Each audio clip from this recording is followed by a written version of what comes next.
What's up, Hero Stock Nation?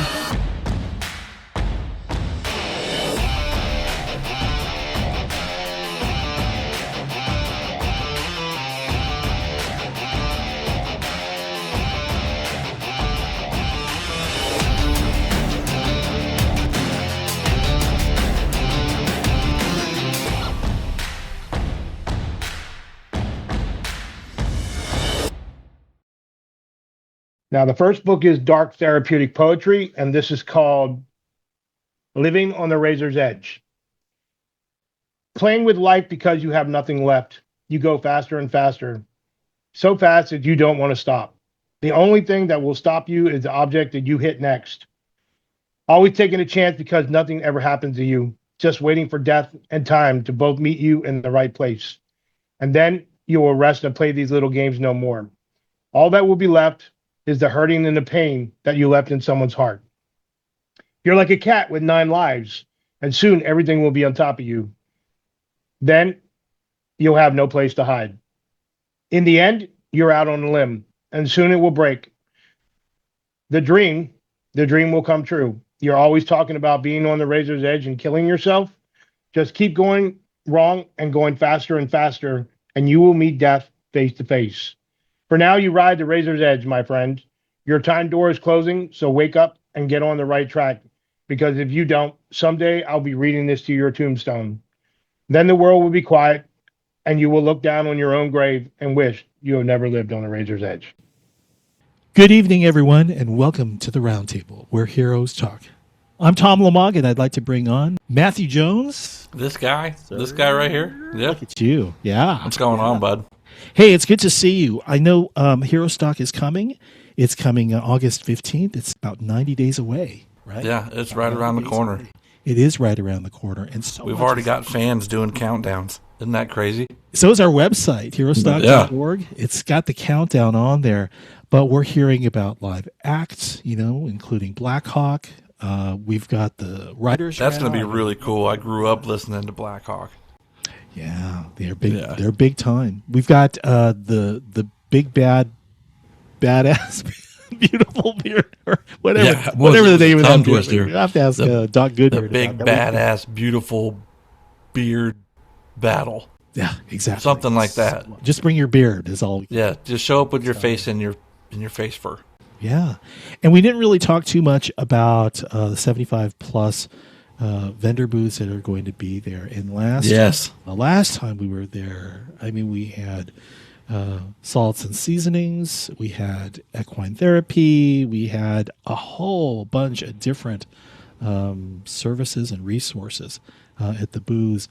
And I'm told that there are going to be 75 or more for this year. So it's always nice to hear the or more. For sure. It blows me away. It just gets bigger and bigger every year. Exciting. Veterans get in at no cost, right? Yep. At no cost. Ashland, Nebraska, August 15th. Herostock.org is where you can find out more information.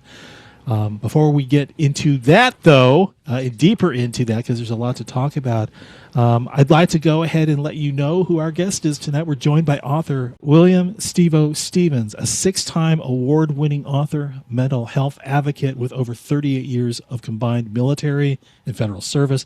He's honorably retired. His experience spans combat on and off the battlefield and behind the scenes with the civilian government.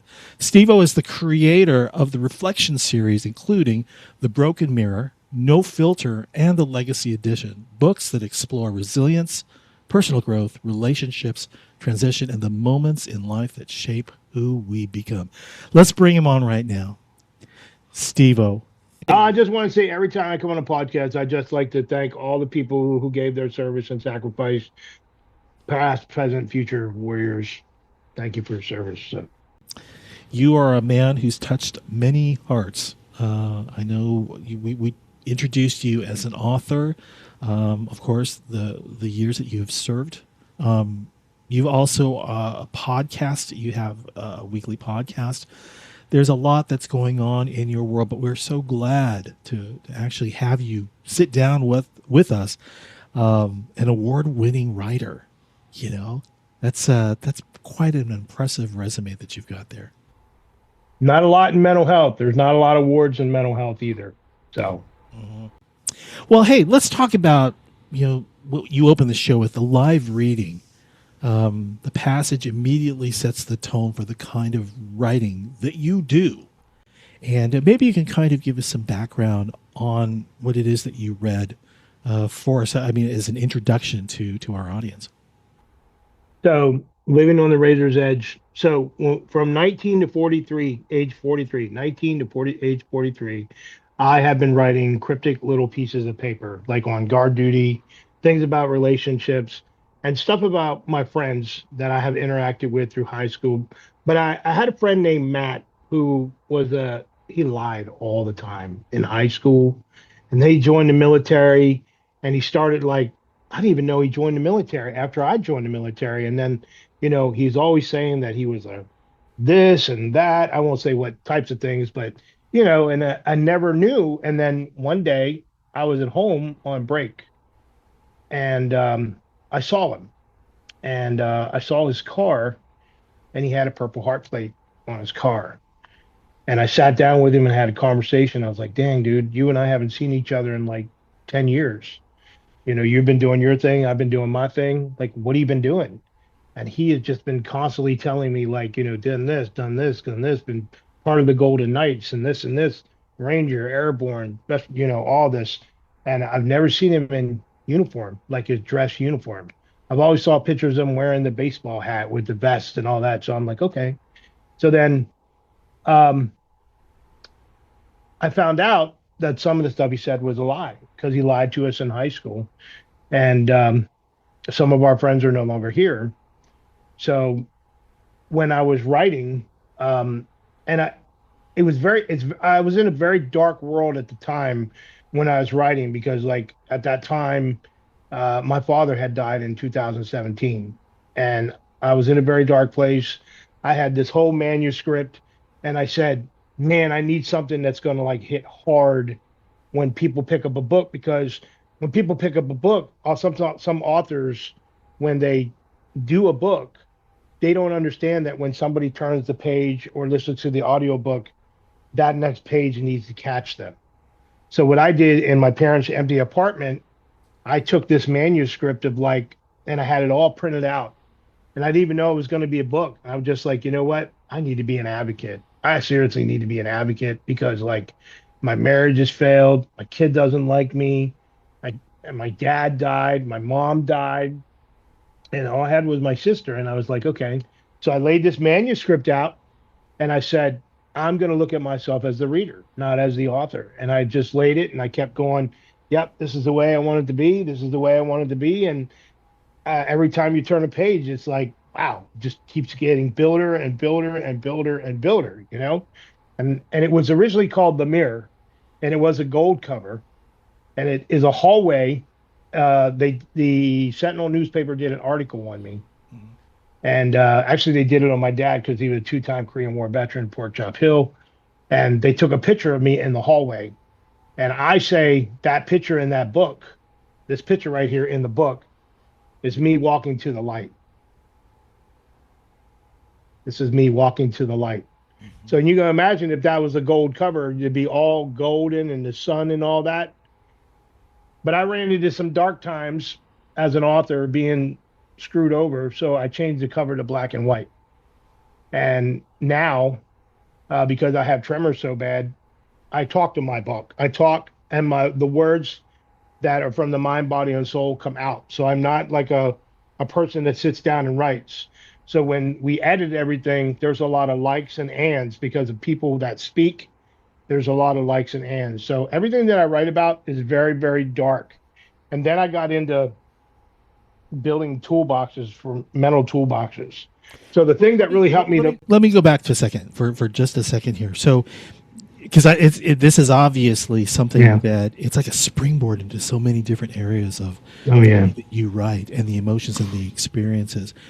You just read that to us, and I'm not sure. You had mentioned to me that you don't typically read aloud. No, I don't. Which is why we're so thankful to have you share these words coming from your voice. Can you go back and revisit the emotions When you read it, was there, maybe you've read it, thousands of times already, and it's I like, rehearsed it about 4 or 5 times before I came on tonight. did it strike you emotionally? I mean, did it bring back those emotions of some of those thoughts and feelings about that encounter, with that gentleman? Did it bring you back to that? Um, Really, no. Him and I are no longer friends. But the thing about it is, like I was telling you earlier, I listen to my audiobooks. I listen to my three audiobooks because, like, when I'm going through it, I know that there's things in there that I can reflect back on. They're like coping mechanisms to me. And Right.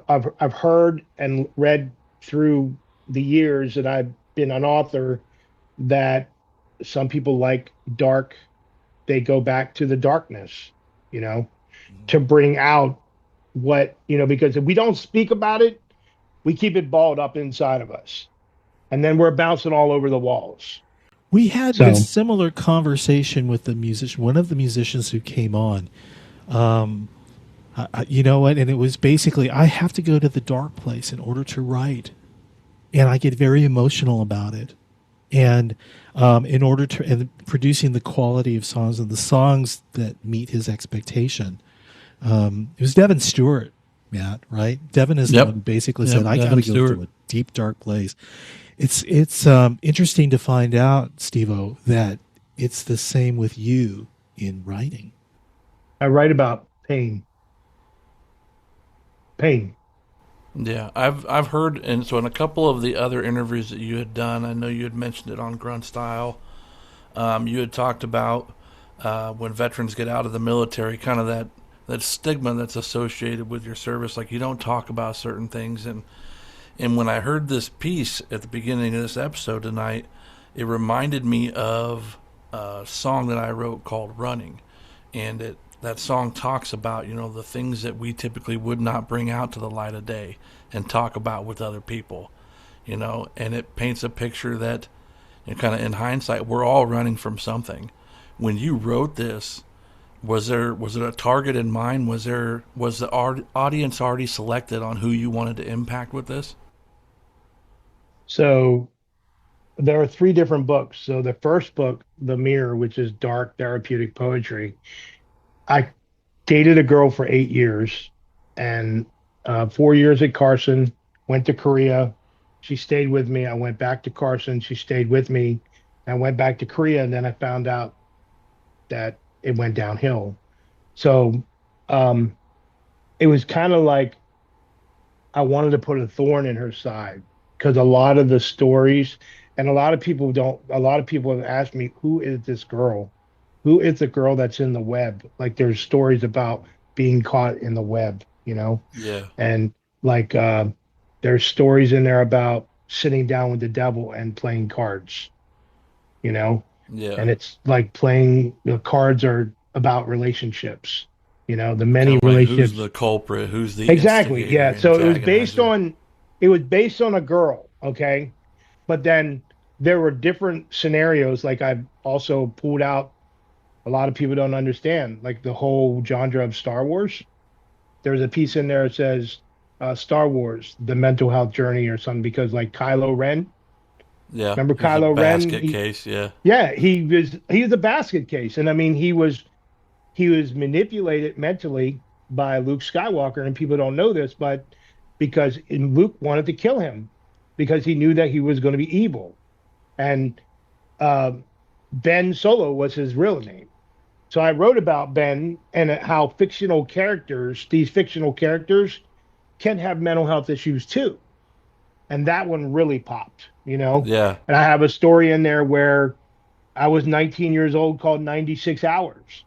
A lot of people don't understand Desert Storm was only 96 hours. yeah, You have the shield, the storm, and the comfort, and I was there for the whole thing.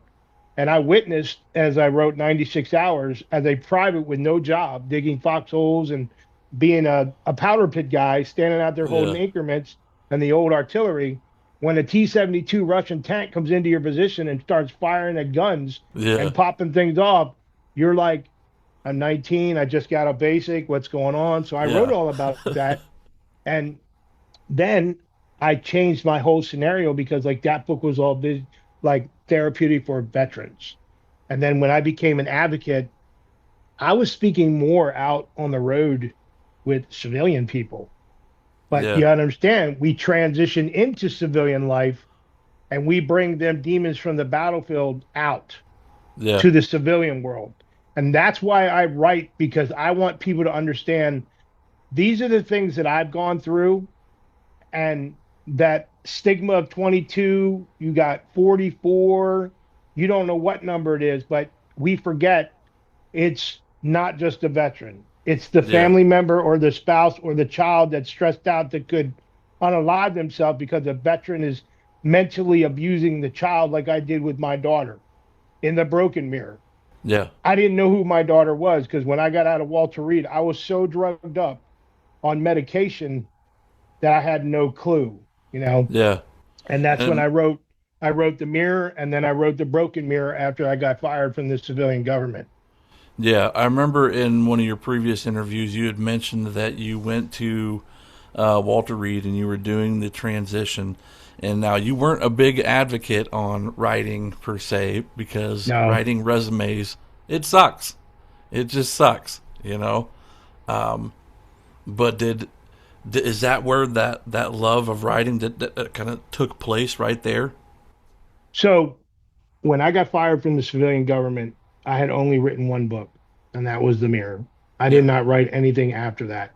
So when I got fired, so I was suicidal twice. So when my mom died in 2014, I wanted to unalive myself. And then in 2024, I have already worked 16 years with the civilian government as a security specialist, and my mouth got me in trouble, but today my mouth helps people.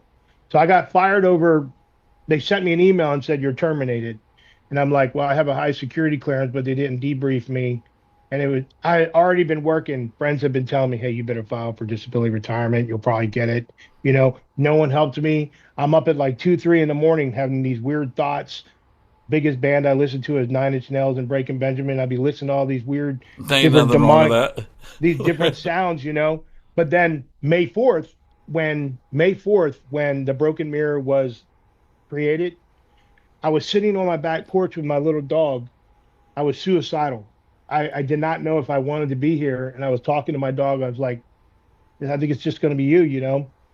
And I sat there and I picked up my phone because I couldn't, I proved in my first book, the book one and book two have both been approved by the Pentagon Review Board for what I talk about.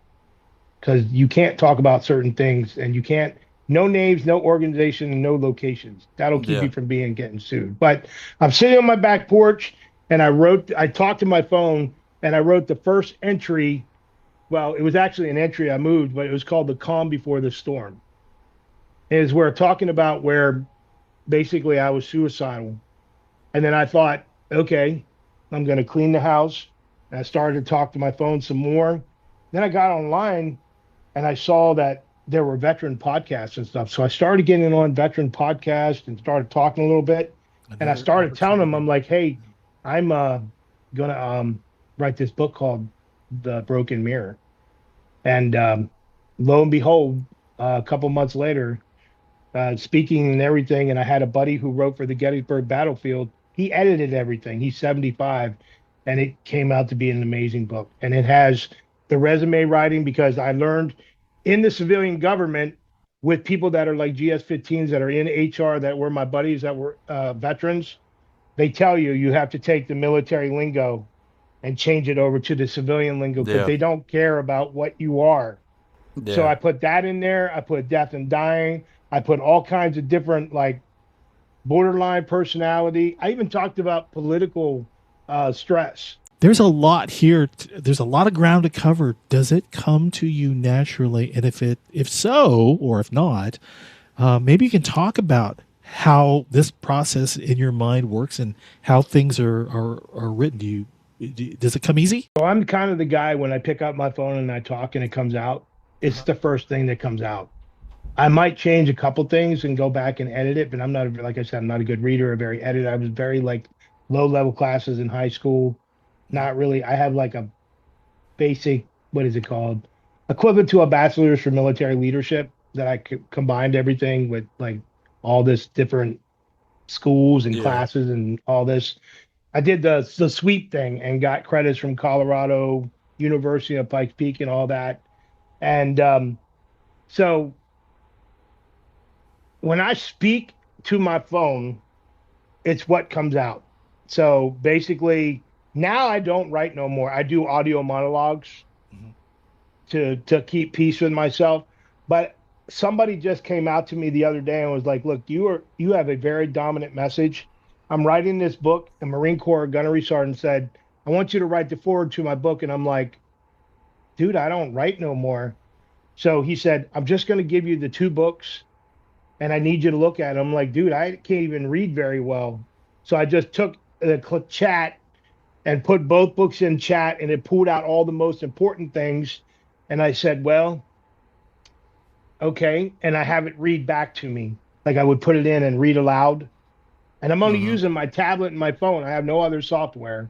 I'm using like PDF to read back to me. Yeah. And I listen to this and then I go and say, okay. So he wants me to write a forward to the new book that he's explained to me over the phone. We talked for like 2 hours. I even know this guy. I met him on Facebook.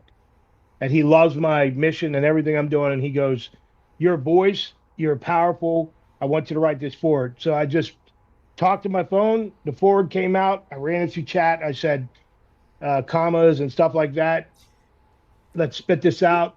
What you talk about reminds me of, maybe a dictaphone, right? It's kind of like you've got the boss speaking into the recorder itself. Yeah. He's writing, although he's speaking. It doesn't sound it's any different than what you're describing right now. So you are in fact writing, even though you're just speaking it.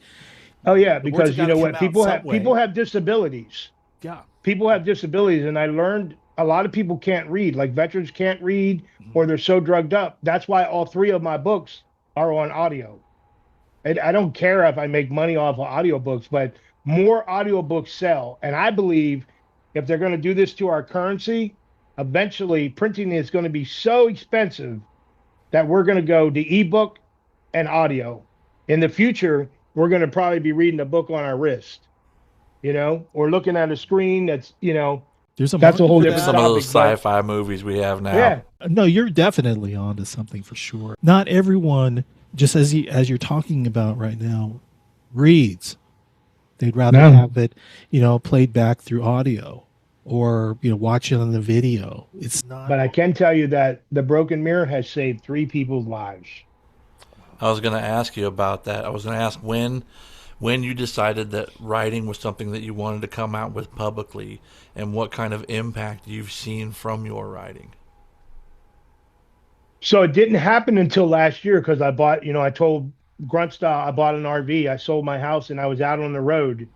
Yeah. And I didn't even realize, like how I didn't even realize an award-winning author yet. So the book didn't have anything on it yet. It was Yeah. just the plain The Broken Mirror. And I was at a campground and a lady explained to me that this guy that's sitting in this chair, he was in the military for like 25 years and he was a police officer for like 10 years. He had all this experience and he tried to recruit his son to join the Navy. He was a master at arms, and his son was on his way to Florida because he had done the MEPS and all that, and he was going to process in Florida, and he was in a head-on collision. Yeah, I And the remember dude hearing lost this. his only son. So this lady was like, "Well, I don't need this book. Why don't you give him the book?" And I sat down with him. I said, "Hey, I don't know. You have to bring him down to this level. You have to be down to the same level. You cannot be up here." And I said, "Look, I don't know if there's anything in here that can help you, man." I said, "I have been suicidal twice." And I said, "I believe that there is coping mechanism here." I said, "I would not even imagine if I lost my own child, because these books are about a father or a parent and their child." I said, "And you are now in that situation. And I believe that you've had a great military career. You retired from the police department. You can't do this, man. You know, it you have to carry on your legacy, even though you're the last one, you know? Yeah. So a couple of days later, he had been hospitalized for like something was going on healthy with him. And I saw him a couple of days later reading my book out at the campground by his RV.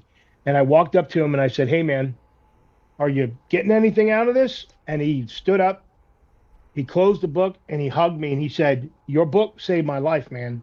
And then I realized, even though I'm not getting a lot for my books while I'm out on the road and I'm using my own retirement and disability, one person, it only takes one person to make that happen. And you know what? I could write for the rest of my life, but I can go back better than any Amazon review or anything. And I would love for him to give his testimony, but I really don't want to call him out there, you know? So I take his testimony. And then when I came back here to New Cumberland, Pennsylvania, I had given my book, I give my book away quite a bit Yeah. instead of selling it, you know? They're like mental tools for your toolbox, Yeah. you know? So there was a lady here that was suicidal. I gave her my book. Her husband said that she was really whacked out, but he came to me and said, "Your book, your book saved our marriage, bro." So I'm like, okay, there's two. And then just a little bit ago, we had a guy who had been taken out of the military for something he did. He couldn't adapt to the infantry. So they threw him out. He had a fight with his girlfriend. He became suicidal. And then he started living here. And I sat down with him. I'm like, "Look, dude, you're scaring people, man." It was like 3 in the morning. I was going to get on the treadmill and I had my headphones on. I sat down. I said, "Look, man, I'm going to go back to my room real quick because I don't think you're going anywhere because all you do is sit out here on the couch all day and all night. And there's a problem here." So I went and got my book and I said, "Look, I don't know if this book can help you, man."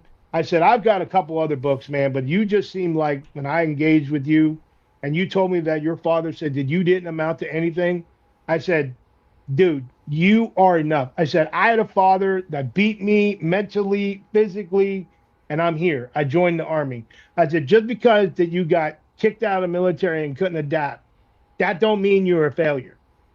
I said, "To me, you sound like you're pretty intelligent. So I would try to carry that on. Or maybe you need to write a book about your experience." So then he left and he was institutionalized. And the lady that works here, she said, he wanted to leave you a message and tell you that that book will help him while he's institutionalized. And he wanted to end his life the night before he went to institution at the VA. Wow. And he said there was just something in there about the death and dying piece that captivated him and kept him. So I'm like, okay. But I Yeah. don't put in my stories that these books save people's lives. I give the live testimony and I'm not reading anything, but I truly believe that because of all the terrible shit, sorry, that I did to my wife mentally and my daughter mentally, nothing physically, I need to be the messenger because there's a lot of people out there that are in the same situation as me that aren't here today or they're behind bars. And I've Yeah. seen many veterans who come out from the service who write books. And there's a guy named F.A. Hefe. He's a Master Chief, Command Master Chief from the Navy. He now takes his gang related experience and being at the highest level of the Navy and goes to gang prisons and teaches the stuff out of his book because he knows these kids are eventually going to get out. And he even mentioned on a podcast, all his homeboys are dead. And it's only him and his wife, and he's living luxurious life, and he's out there preaching. And you know what? I'm like, I don't think I could charge anyone to speak. You know, Yeah. I'm doing this right now on my own platform. When I started doing all this, I had maybe 100 followers. Now I got like 3,000 followers on TikTok, and that's Let's. pretty good for mental health. I'm going to read from my award-winning book, The Broken Mirror. So I'll show you the new cover. This is the new cover since it's a literary 4-star award book. And I also got nominated for the Eric Hoffer Book Award I like in that the cover. yeah. So it used to be real dark. And because it's now award-winning book, I took the awards off the book and made it blingy a little bit to Put make it some more bling on it. Add captivating. some Yeah, color at the to it. bottom, like the sun, Yeah. but it Yeah. still has the U.S. book review like iced out. Yeah. But somebody told me all your awards are hiding you as transition. That's me transitioning from the military to the civilian life. That's It's like a soldier and a civilian guy together. like part of its gear and part of its civilian Yeah. clothes. Yep. Yeah. So Okay. so this here, and like I said, it's very dark. This is from The Broken Mirror, and this is called My Invisible Demons. We all live with I probably could memorize what I'm about to read to you because some of these are real, they hit really hard. So Hit it this up, man. My Invisible Demons. Who are these invisible demons that haunt us daily? Why? Why do they always seem to be lurking in our minds? Where do these invisible demons come from? What are your invisible demons? For now, until the ending of this book, you will discover the many invisible demons that haunt us day and night. The invisible demons come when we don't expect them. Someone once told me that they felt like a hero trying to slay the demons like a dragon or dragon's lair. But who is the dragon?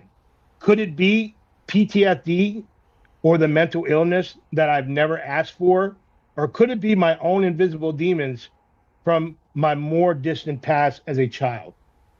Is the dragon the end of the story where I become the dragon slayer and kill my own invisible demon?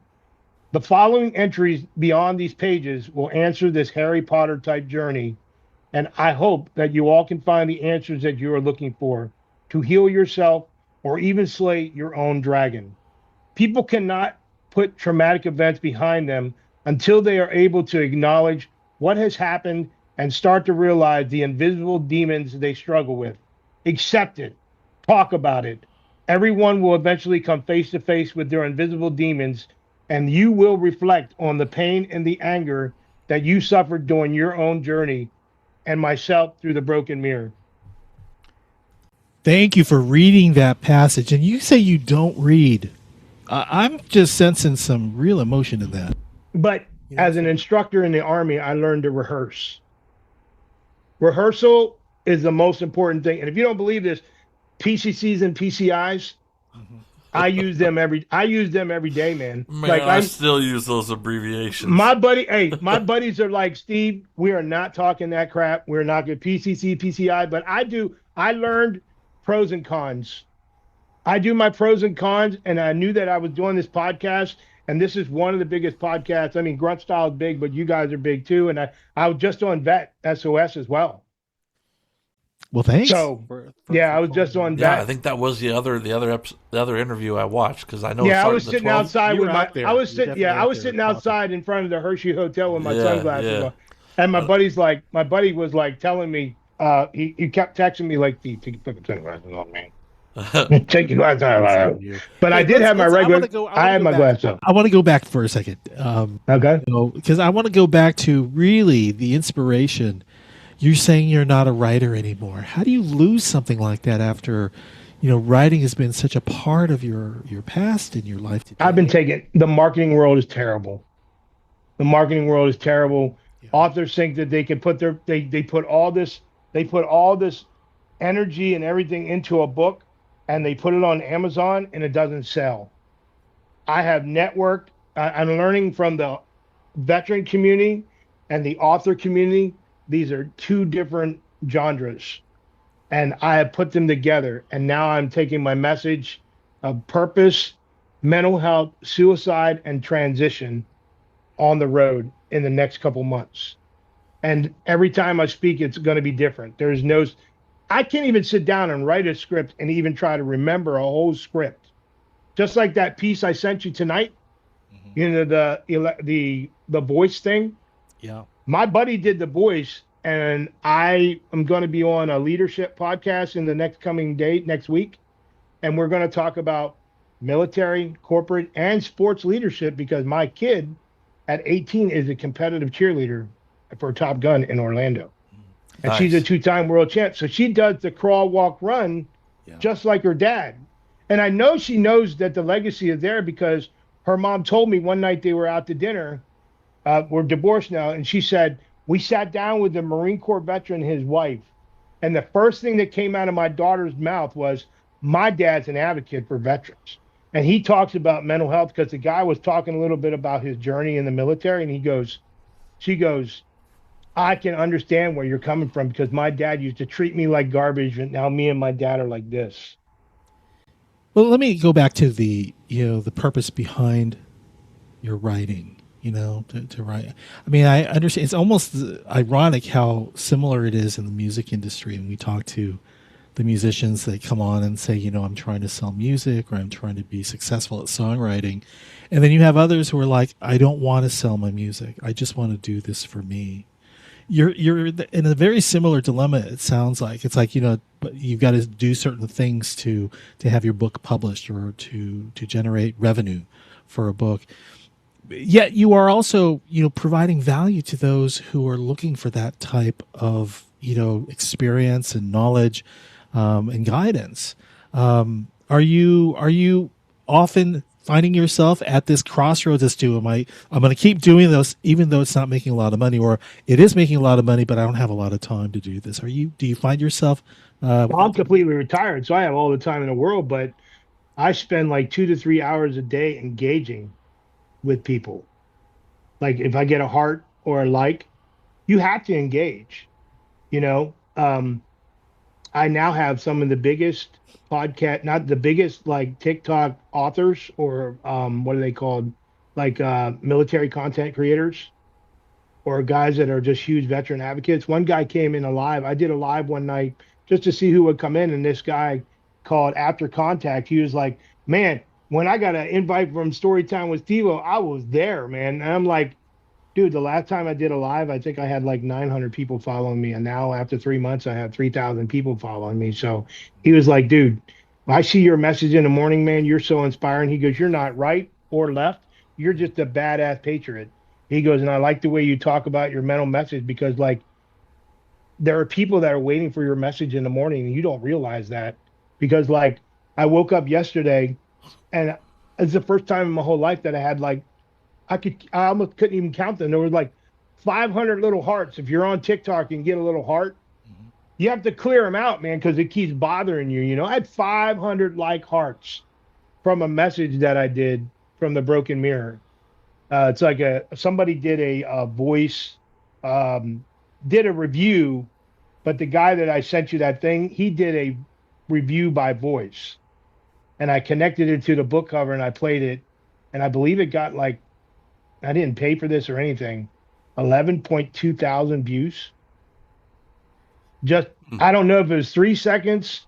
People listen to Yeah. the whole thing, but it's resonating. People are listening. And one thing I would like to share with you, because when my daughter was young, I treated her like garbage.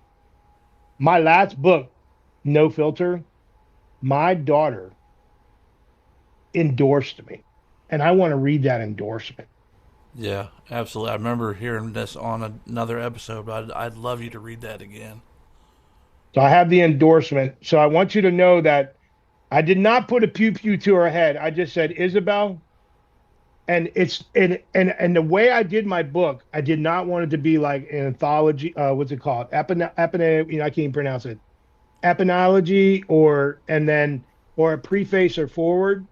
So I took it as a little girl wrote in her diary, and this is called Izzy's diary Izzy's Diary. Yeah, that's what it was. because my daughter's name Isabel, but all the cheerleaders call her Izzy, Coach Izzy.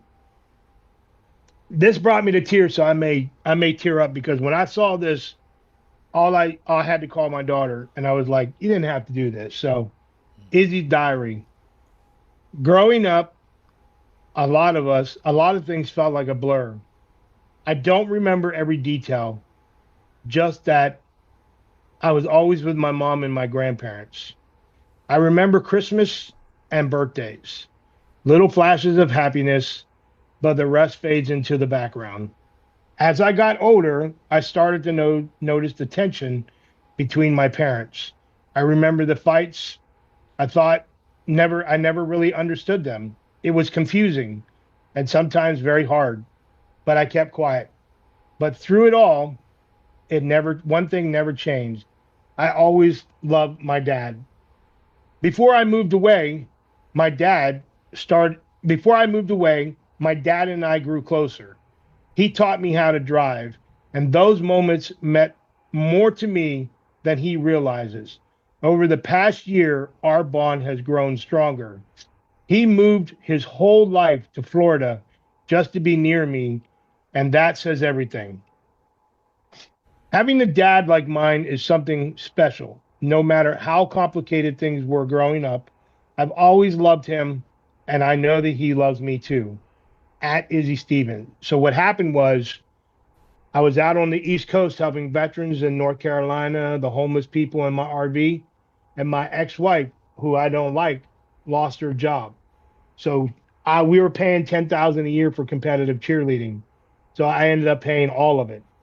Plus, Pennsylvania was taking 1,500 for child support before the divorce. Like while I got divorced, Yeah. so I'm out there helping my daughter, and I stayed in Florida until she graduated.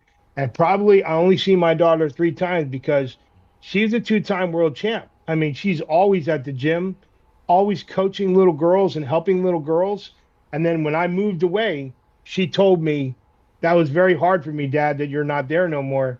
And when my buddy told me, dude, you need to do this memoir about being raw because people don't know about how people grow up and the things that when people treat you like garbage or talk to you bad, they don't know really who they're talking to. And then when I said, Izzy, I know I always tell you to share things about your dad on TikTok or on thing. She's got like 20,000 followers and she's 18. And she's like, no, Dad, I'm not sure. When we talk, no military, no books. We talk about daddy daughter stuff. And I said, I need you to do one thing for me. I said, I really want the world to know because the broken mirror leaves you at a cliffhanger. How did that relationship end? So then when I built No Filter, my daughter, the very first thing in that book is Izzy's diary. So Wow. yeah. Man, oh But man. then I came out Absolutely. with the reflection series is all 3 books combined into one. Well, we're gonna touch on that. This is obviously published, and I'm Oh curious yeah, it's published. if All right. if you've had readers come up to you and share their reactions to that story that you just shared. Some of my military friends knew how I treated my ex-wife and my daughter, and they're like, dude, we thought sometimes that you were going to go to jail, man, the way you treated, or like we thought that you were actually going to put hands on your daughter, like after you got, like they stayed in the military and I got out because I had a problem. And like when I got out of Walter Reed, I was I got married in 2006. So I retired on Halloween in 2008. So I was already married, but we lost one child in 2000, was it 2006, we lost our first child, and I had a heat stroke, and I was in the hospital at the time. I wrote about that in the Broken Mirror because I was in the hospital, and she had a miscarriage, and she was in the hospital, and she wanted me to drive all the way from Fort Dix, New Jersey, home, and I said I couldn't do it, and I actually laid there and wrote this story in my head because I was like, I think God didn't want that child to come in the world because like I'm already shot up with 13 anthrax shots, maybe, and I've been to Desert Shield, Desert Storm, and they say that a lot of people from Desert Shield, Desert Storm have like stillborns and stuff like that years later because I truly believe that the fruit flies were a biological thing. People don't believe me, and I talk about depleted uranium. They don't want to talk about that, but I tell people that when you read the Broken Mirror, it's kind of like an ending, and they're like, "Why didn't you say that the relationship was better?" Because it wasn't. It was building. I started teaching my daughter how to drive at 14, and she actually thought that I was going to be like teaching her like a private. I was very calm, and she told me like she was like, Dad, I really appreciate you giving me time and all this. And like, she was very nervous when we went to the driving test, but she was already doing anything. And I would get out of the vehicle and I'm like, nope, you're going to turn the wheel this way and you're going to park this way. And she's like, if you weren't hard but fair, and that's the thing, hard but fair, I would have never done what you told me to do. And now in her coaching, I saw my daughter on a video and she was screaming out of like a megaphone. They have megaphones that they scream at the kids. And I was like, Isabel, do your girls think you're hard but fair? And she goes, I was just going to say that, Dad. Some of you have rubbed off on me, but I'm never going to be like mentally abusive to the girls and the guys that I coach. But they know that Coach Izzy is hard but fair. And I was like blown away. But I have a couple people that ask me, they're like, how is the relationship?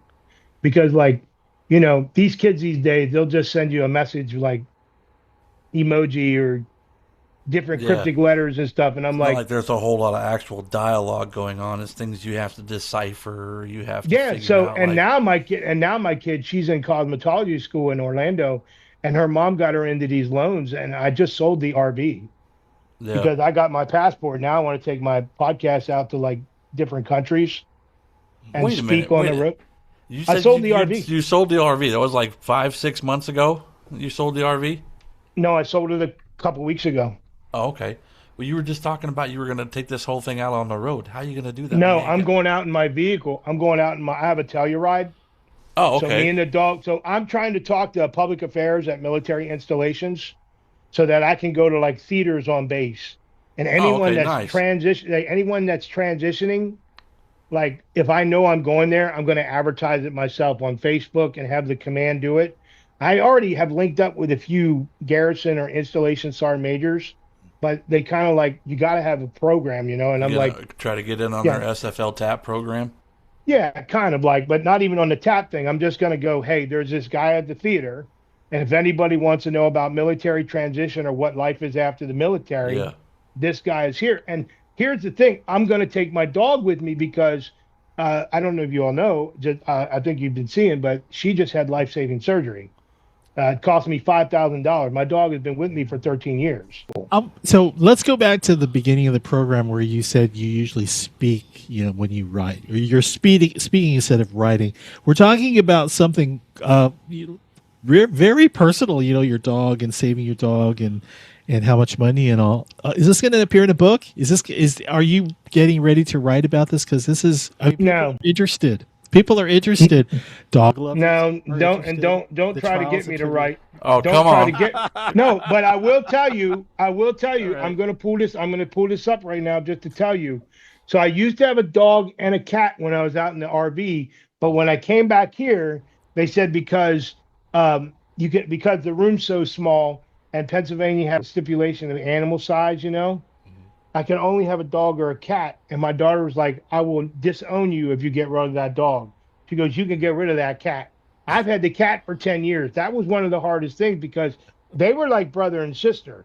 So I Yeah. left her at a lady with a campground in like South Carolina at the Pedro place, the place that has the Mexican on the border Yeah.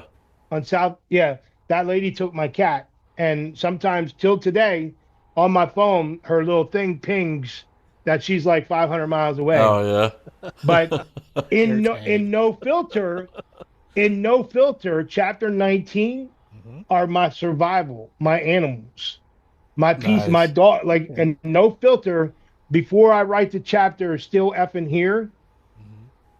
The last chapter before I write that closing is about my animals and my survival with my animals. So Because if So you it's I like did to have still think it. that it's effing all here, man. about being a veteran or anything related to transition, that you're wrong. It's gonna be in the program because I'm gonna prove people if they don't want to be here, Mhm.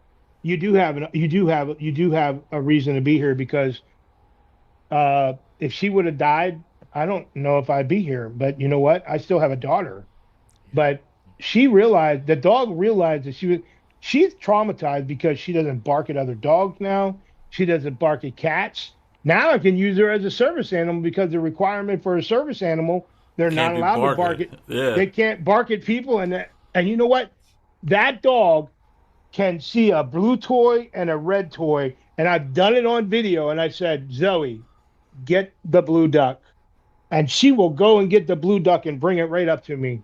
And then I say, go get the red duck. I have it on video on TikTok, and people are like, how do you have that dog trained? When I got that dog 13 years ago, I hated that dog because I was so drugged up on lithium and Prozac and all that. I And hated that now, dog. That dog knew uh, I was evil. She used to bark at me all the time. But see, I'm not intimate with her. I don't have a man or a woman, and she's my dog. And when I yell, she takes the repercussion. So Yeah. I still am an advocate, sure. but I still have demons. Like I still yell.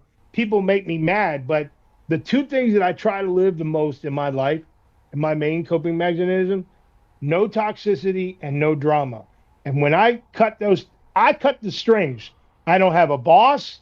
I don't have anyone to tell me what to do. No one tell me to go to bed. No one can tell me to drive here or there. And that's why I'm going to go out and preach my message to people about what is your purpose and do you have a 5-year plan Ben, when you get out of the military? is authenticity a part of, again, what it is that's a part of your writing?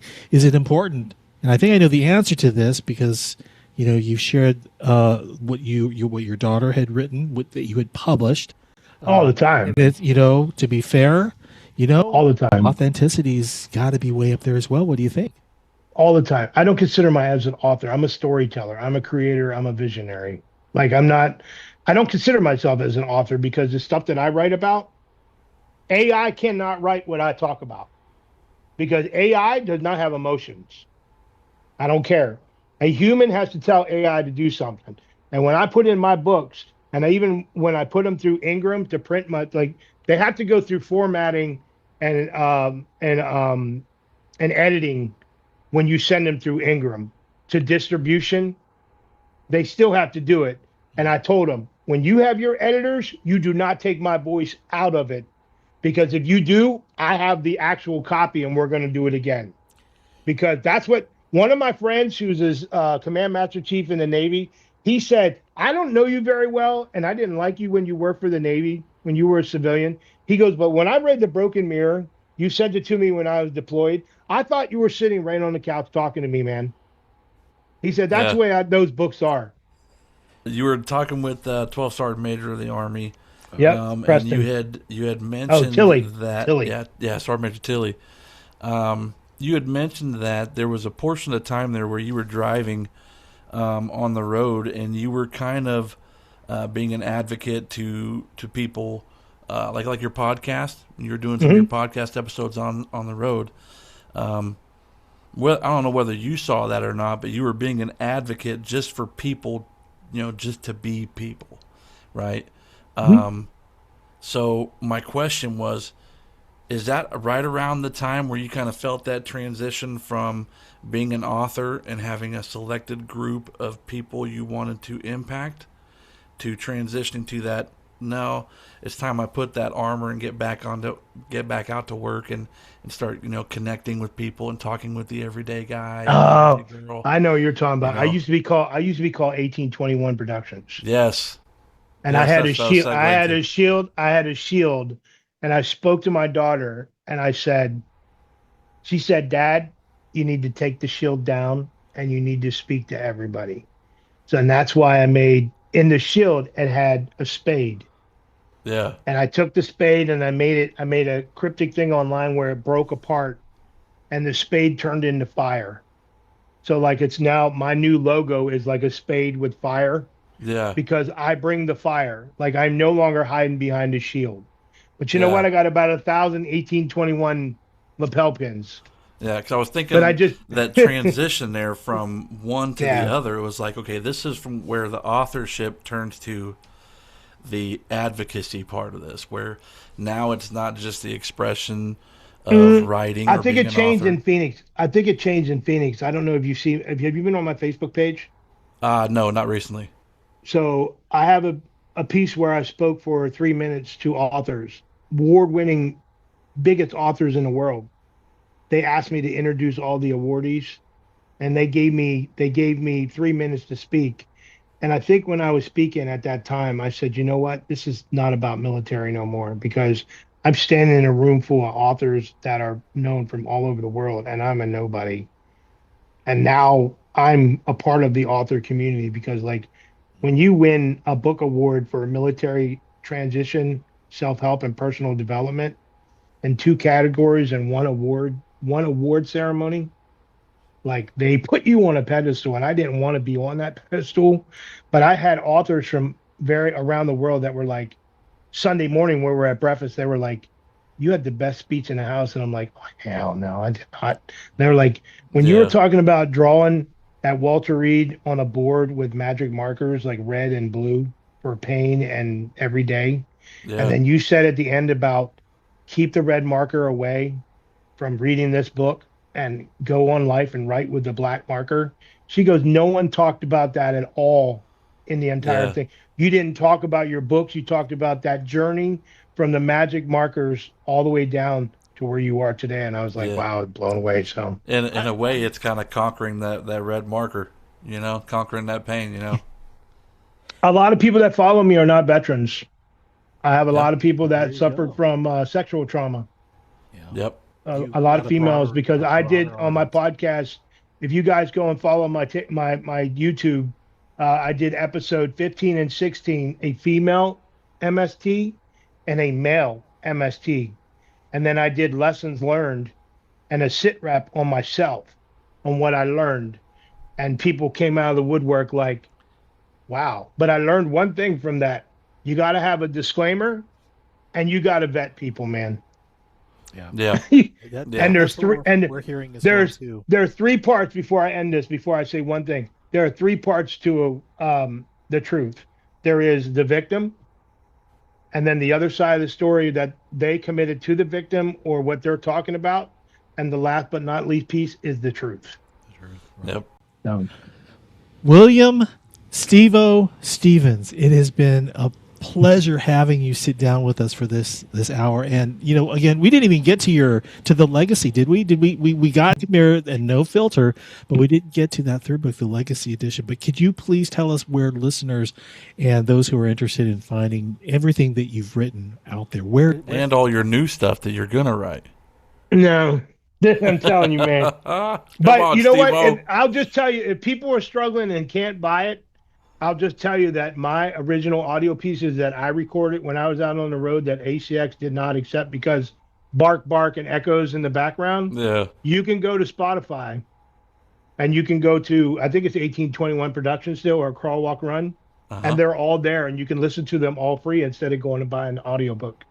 Very cool. And you can go to Story, so it's everything is on.